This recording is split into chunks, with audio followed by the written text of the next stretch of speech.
grab your blankets and turn them to the long position. So it should be opposite of how they began at the other side of the mat, but that same vertical orientation. Grab your third blanket as well and stack it on top. Here's the time when having a strap could be useful. If you have a strap, make a loop, and the loop is going to go around just the top blanket, and it's going to help secure the ankles. If you don't have a blanket, a sandbag works, and an additional blanket works. It's basically anything that will help prevent the ankles from splaying. No ankle splaying, just kidding.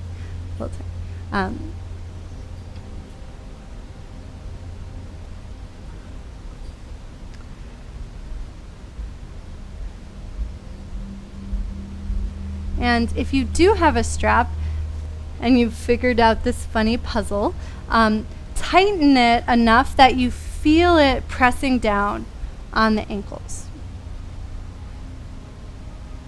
And then make sure the blanket is supporting the back of the knees. And I've really been enjoying, this is going to be for a restorative pose, but I have been really loving doing forward folds with my legs up instead of my hips up. So take a moment to notice if this feels easier than your normal forward fold. Let's gently shift the weight from sit bone to sit bone, letting the body sway. And then you're welcome to keep swaying. You're welcome to just hold. This is already a deep forward fold if you look at the relationship to my torso to my thighs. If you want to play with deepening the forward fold, keep swaying.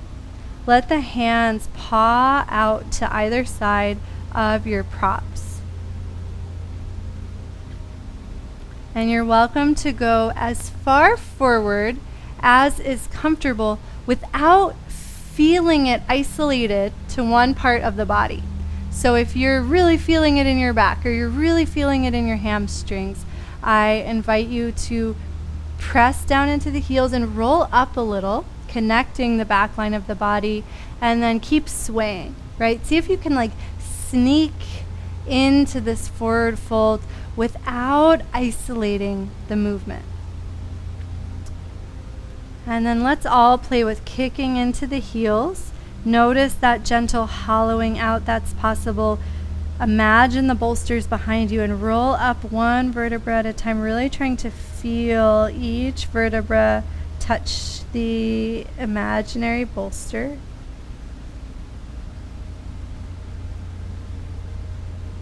And then keep going. Let the hands slide behind you until the elbows can lower. And just allow the front of the body to open. Change the direction of the forearms. So try pointing them out a little bit more and see if that's more comfortable for the shoulders. You can hold still, or you can keep swaying, shifting from one forearm to the other to massage the scapula along the back of the rib cage.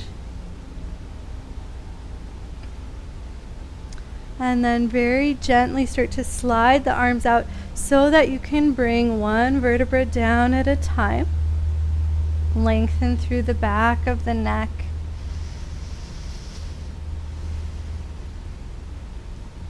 Place the hands either on the belly with the elbows out, or place the hands out to the sides. But either way, just make sure there's a nice soft bend in the arms and there's no tension in the shoulders. Hopefully your phone is within reach so that you can pause the music.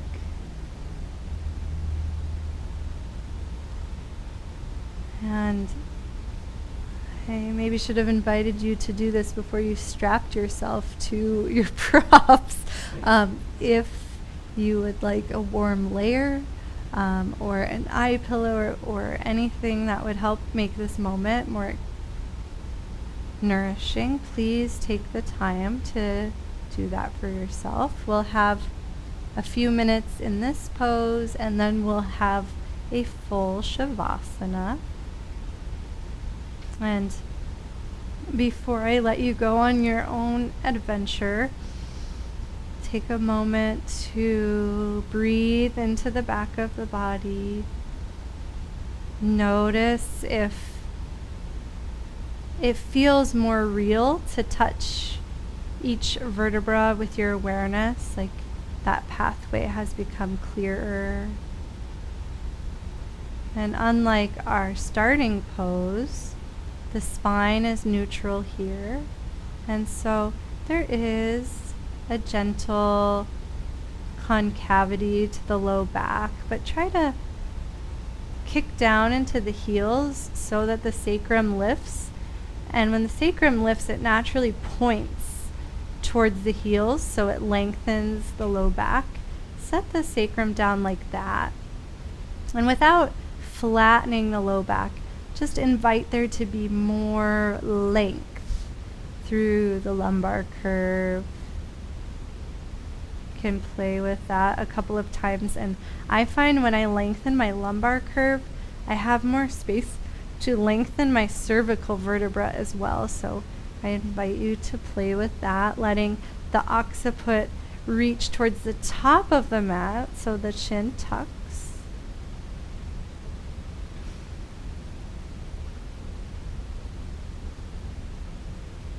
And then tune into the breath, and just like we began, let the breath fill the back of the body just as much as it fills the front. And then in that way, see if you can let the breath wave over each of the vertebrae.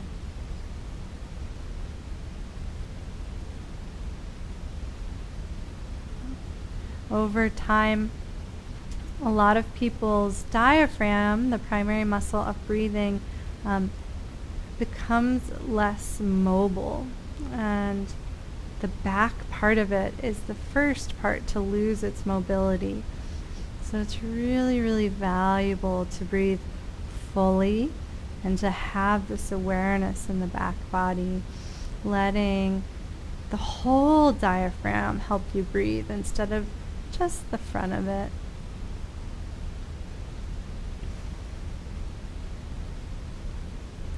Let the legs relax completely and notice how the strap makes it okay for the hips to gently and naturally externally rotate, letting the adductors ungrip completely the muscles of the inner thigh. And we'll rest here now in silence.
You're welcome to stay here for your Shavasana.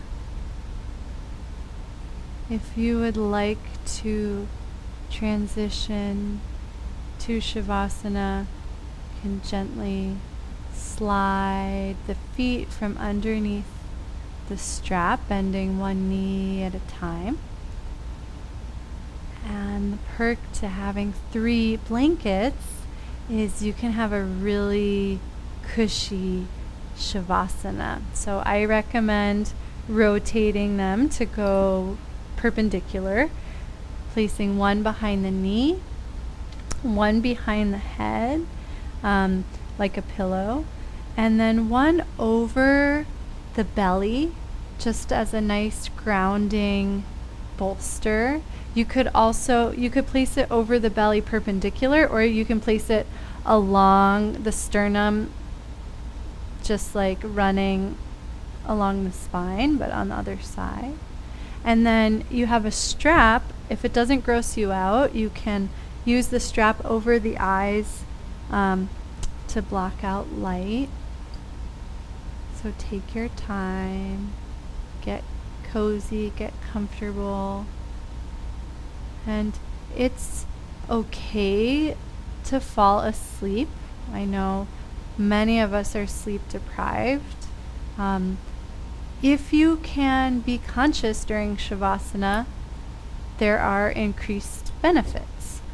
So let that be your motivation to observe the breath and be very present in the body. But if you sleep, you gotta sleep, and that's just fine.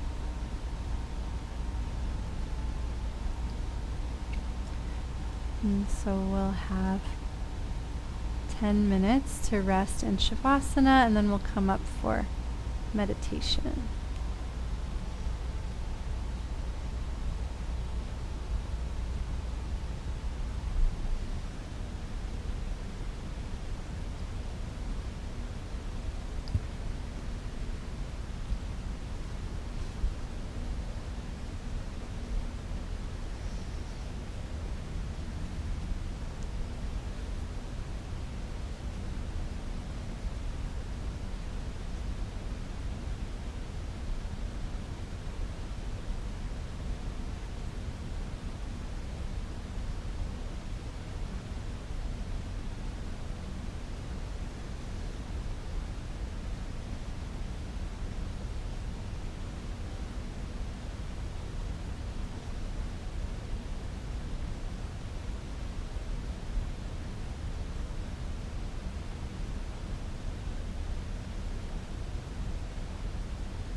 First, just let yourself be. Notice if that's easy and you're comfortable. Notice if you feel that tendency towards wanting to move right away and get up right away and do the next thing right away, and just be with your experience without judging it.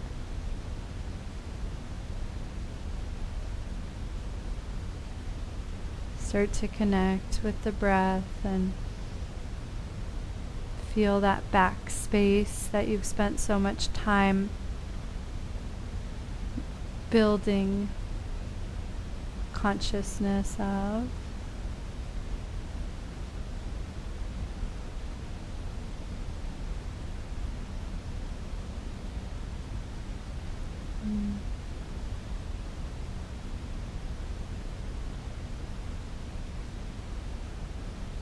And you're welcome to come out of this however you so choose. It could be nice. Having the legs up was a slight forward fold, so it might feel really nice to walk the feet in and take a really gentle bridge pose to open the front of the body. Could even smear the spine right and left over the mat, just like we did earlier in class, or anything else that is inviting to the body. And then have your own process, ceremony, making your way to seated, but try to enjoy the pathway. Try to enjoy having this body and each way that it supports you. And with your myriad of blankets, find a comfortable way to sit for the final portion of class, meditation. Take your time and be open to the fact that today's meditation seat might be really different than the way you always do it.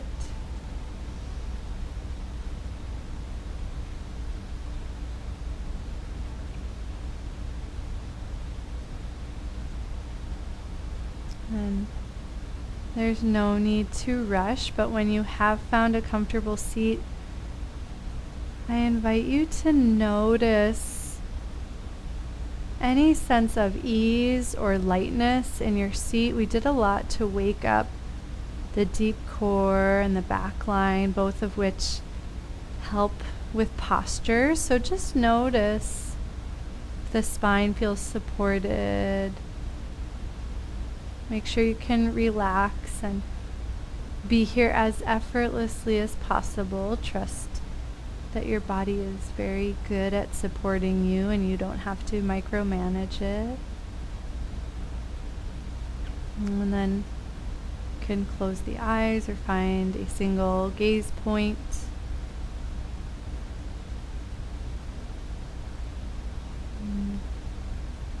Notice the breath.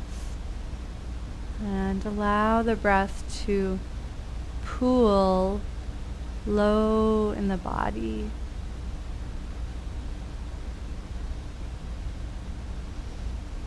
And as the breath comes to the base of the body, you might feel the belly expand, and see if you can bring awareness to the back half of that equation. And I find when I breathe more into my back body, my core naturally turns on and restricts the breath slightly, which is strengthening for the diaphragm. And you can play around with it for a moment, breathing just into the belly and then breathing more evenly into the back body, and notice what enlivens for you.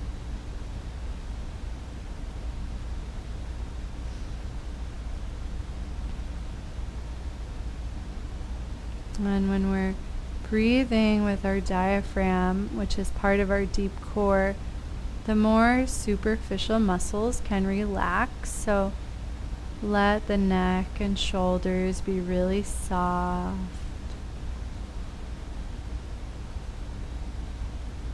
And then let the breath too be soft. It comes and it goes, and you don't have to make it so. Just observe.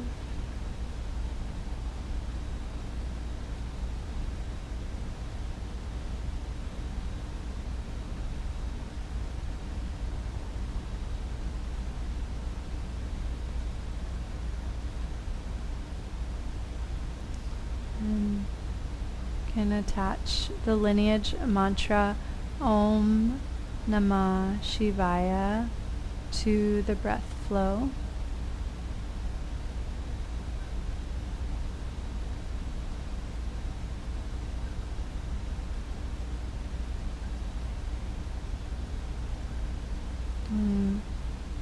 I find with this kind of work, this yoga practice, that really keeps us so present and awake in the body, that when it's time for meditation, there's like a yearning for this deeper layer of being. And so now you can let the body go and dive into the vibratory quality of the mantra. Even though it's silent, there's still a vibration inside as you repeat it.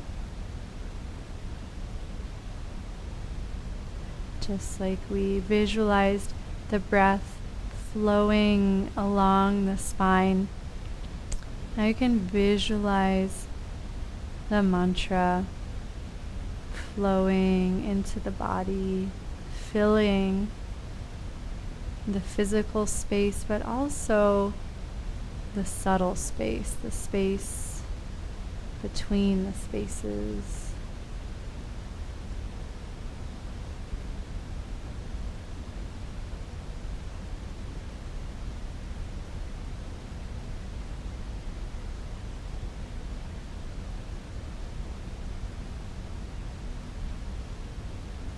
And it's kind of hard to visualize a million Om Namah Shivayas filling you, so perhaps you can visualize a glowing water-like substance coming in with the mantra and washing over all of the cells.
Though our physical body has a certain size and shape, our energetic being is completely undefinable. I've even heard Babaji say that the experience of the subtle body can be as vast as the whole universe. And so as you breathe and repeat the mantra and visualize this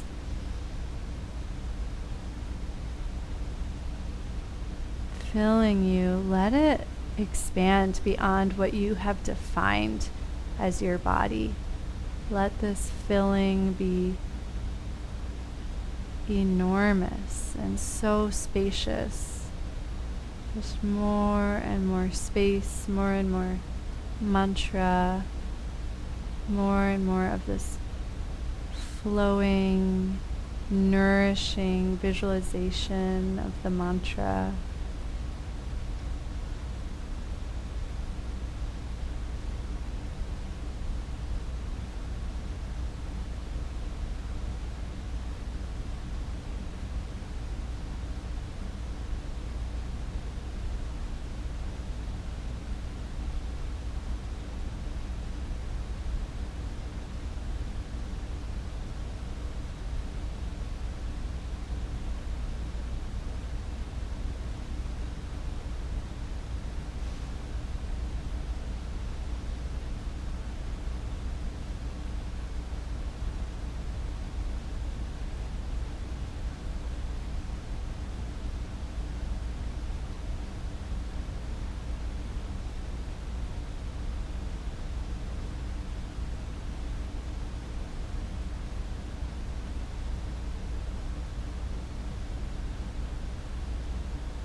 Take a moment to feel the space of your meditation and gently take in the space around you and let those worlds merge and fuse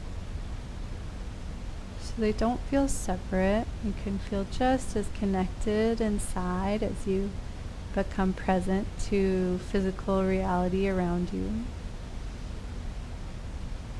Thank you so much for sharing this practice. Namaste.